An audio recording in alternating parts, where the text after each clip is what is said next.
गुरुदेव, राधे राधे। आपके चरणों में कोटि कोटि प्रणाम।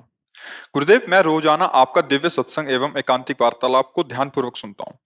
मुझे लगता है आपके सत्संग से इस अधम का भी मार्ग आगे बढ़ रहा है। जीवन की सारी चिंताएं दूर हो गई हैं।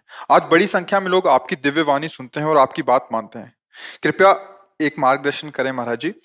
महाराज जी, मेरी वेदना यह है कि घरों में जैसे जैसे दीपावली की साफ सफाई होने लगती है तो लोग घरों में नई सजावट आदि करते हैं, किंतु घरों से देवी देवताओं की पुरानी या खंडित छवि, भगवान की पुरानी तस्वीरों को मंदिर से बाहर निकाल के पीपल आदि के पेड़ के आसपास रख देते हैं। वहां खुले में गंदगी में देवी देवताओं की छवि या तस्वीरों की दुर्दशा देखकर मन बहुत दुखी होता है। महाराज जी, इसमें समाज के लिए आपका हाँ एक निर्देश। हाँ, बिल्कुल। जो भगवत विग्रह चाहे किसी देवी के हों, देवता के हों, ये हमारे पूज्य हैं और हमारे पूज्य रहे हैं। खंडित हो जाने पर भी वो हैं तो हमारे ही प्रभु के ना। तो अगर हम उनको विसर्जन करते हैं, तो जैसे गंगा जी हैं, यमुना जी हैं, या कभी तीर्थराज प्रयाग या कहीं जो भगवत स्वरूप धाम के समीप जो तीर्थ आदि हैं, उनमें कोई न कोई पावन नदी रहती है।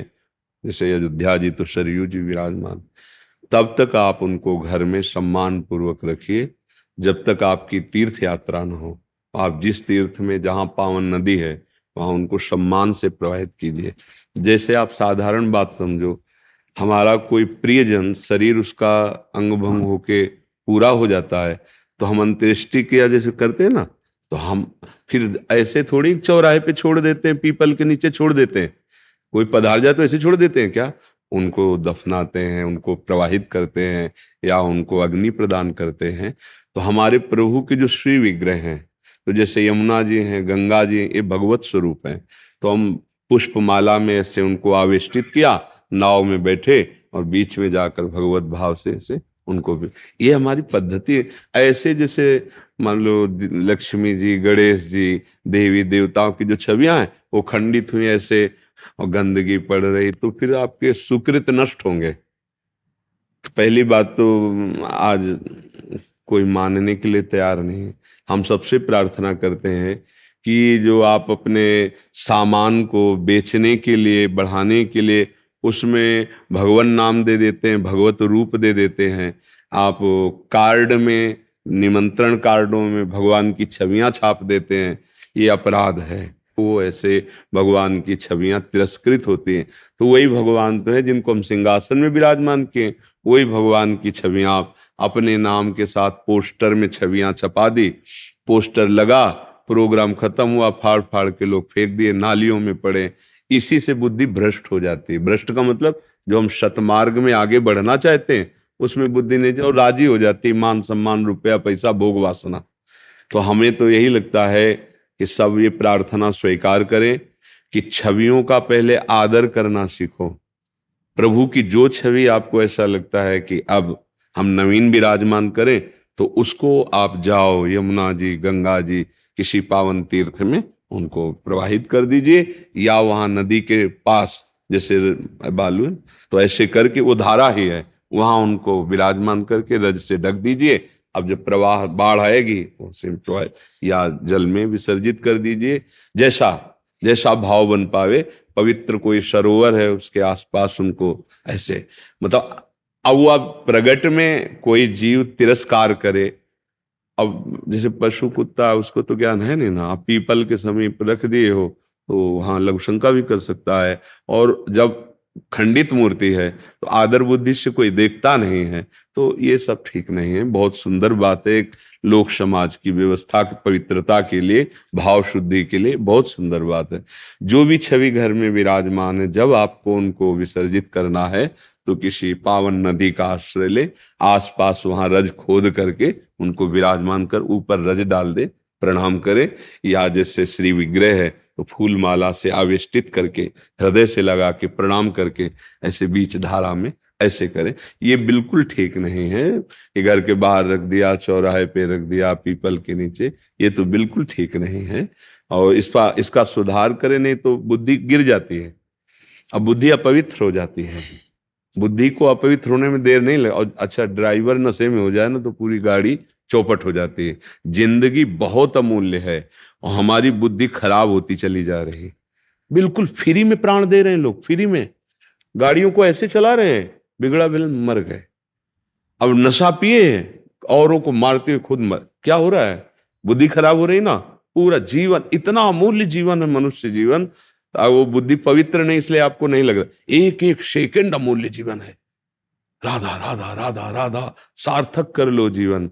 बुद्धि पवित्र रहेगी तो संसार का व्यवहार, परमार्थ का परम लक्ष्य, ये सब बन जाएगा। बुद्धि खराब हो रही है, जरा सा बात बिगड़ी, गुस्सा आ गई, जरा सा लोभ, दूसरे की हिंसा कर दी, जरा सा लोभ, जरा जरा सी बात में एक दूसरे के प्राण लेने पर उतारू हो जाए, ये बुद्धि है।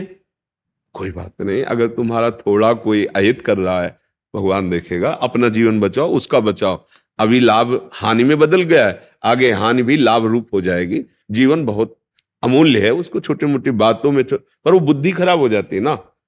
तो इसलिए हर कार्य शास्त्र सम्मत किया जाए तो उससे भगवान की कृपा से जीवन, हम कह रहे भगवत प्राप्ति छोड़ो, कम से कम चैन से जीने लायक तो बुद्धि हो जाए।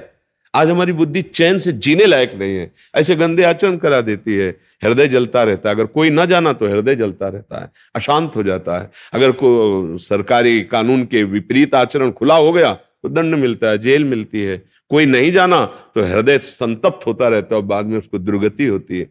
बुद्धि ठीक होना चाहिए, बुद्धि ठीक कर सकता है भगवान का नाम। जैसे पहले गायत्री मंत्र जो जपते थे, सुबह उठ के अर्घ दान किया, बड़े बुजुर्गों को प्रणाम किया, थोड़ी देर गीता भागवत रामायण का पाठ किया, बुद्धि शुद्ध रहती थी। खान पान, भले कुछ मंत्र नहीं आता पर जय भगवान की, भगवान को अर्पित करके। अब देखो क्या तरीका आ गया है, जूता पहने, ना स्नान किया है, ना पवित्रता का बोध, बस पशु की तरह पेट भरना है, इन किन प्रकार धन कमाना है और वासनाओं का खेल खेलना है, ये जीवन रह गया है। तो बहुत सुंदर बात है, प्रभु को देखो, मानी संख्या से सवाल हल हो जाता है। स्कूल में जब थे तो मानी संख्या से सवाल, ये संसार का सवाल हल हो जाएगा, मानी संख्या। हमने माना ही हमारे भगवान है, मान लिया, कहीं भी मान लो, कहीं भी मान लो, छूट है, आप किसी में भी मान लो। हमारा ये तो धर्म की महानता है, आप किसी पशु में मान लो, किसी वृक्ष में मान लो, आप किसी ईंट पत्थर में मान लो, क्योंकि हमारे भगवान सर्वत्र है ना। मैं मानो तो बस जोर के मान लो, वहीं से भगवान प्रकट हो जाएंगे। बड़े बड़े संतों के चरित्र आते हैं, कह दिया कि ये भगवान हैं, और भांग का सिलबट्टा था धन्ना जाट को, वो मान लिए, गुरुदेव ने कहा ये भगवान, उसी में भगवान से हम सुंदर के दर्शन हो गए। प्रहलाद जी को नारद जी ने कहा था सर्वत्र भगवान है, ऐसा अनुभव करो, खंबे से नरसिंह भगवान प्रकट हो गए, मान लो। अब हम लोग क्या करते कि अब जैसे छवि लाए, बिगड़ गई, तब फुटपाथ, तो तुमने क्या माना था? क्या तुम किसी अपने प्रिय के साथ ऐसा बर्ताव करोगे क्या? तो तुमने छवि माना, तो उनको प्रभु नहीं माने। अगर प्रभु माने होते तो ऐसे कैसे कर सकते हो? अपने पूज्य जनों का हम कैसे संस्कार करते हैं? तो मानो छवि है, अब वो तो हम दूसरे रूप में विराजमान करते हैं, उनको पवित्र स्थानों में। बुद्धि ठीक होनी चाहिए, नाम जप करो, और जो भी धर्म शास्त्र में वर्णन अक्षर अक्षर सत्य है, आपकी बुद्धि काम नहीं कर रही, इसलिए लगता है कि ये कैसे अक्षर अक्षर सत्य है, ये अनुभव की बात कह रहे हैं। जो शास्त्रों में लिखा है उसके विपरीत जरा भी, तो फिर वो गिरता चला जाता है। अब गिरा हुआ पुरुष जानता नहीं कि कहां गिर रहे हैं, जो चल रहा उसको पता है कि यहां लड़खड़ा रहे हैं, यहां गिरना होता है।